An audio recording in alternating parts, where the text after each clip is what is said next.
बऱ्याच जणांचा आवडीचा विषय दही. ह्या विषयावर आपण शास्त्रामध्ये काय सांगितलं आहे बघूया. न नक्तं दधी भुंजीत न चाप्य शर्करा घृतम. म्हणजे काय तर दही कधी खाल्लं पाहिजे? दिवसा खाल्लं पाहिजे. रात्री दही खाऊ नये हे स्पष्ट लिहिलं आहे. न नक्तं दधी भुंजीत. दधी म्हणजे दही. आणि त्यानंतर कशाबरोबर खायचं दही? च अपि शर्करा घृतम.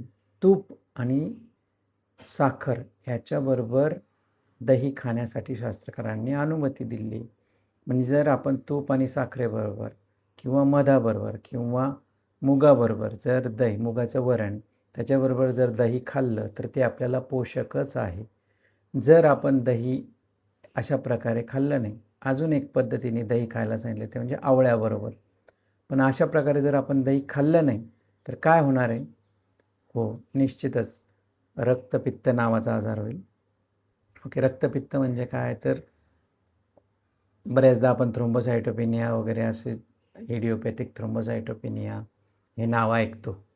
तर त्यालाच आयुर्वेदामध्ये रक्तपित्त, रक्ताने जन्मलेले आजार, रक्तापासून जन्मलेले आजार, त्याला रक्तपित्त आपण म्हणू शकतो. ओके, रक्त आणि पित्त दृष्टीमुळे हे आजार होतात. त्यानंतर फीवर येतो, ताप येतो. त्याच्यानंतर बाकीचे बरेचसे आजार जर दही व्यवस्थित खाल्लं नाही तर जन्माला येतात. त्यामुळे दही रात्री खाऊ नये हे स्पष्ट सांगितलं आहे. धन्यवाद.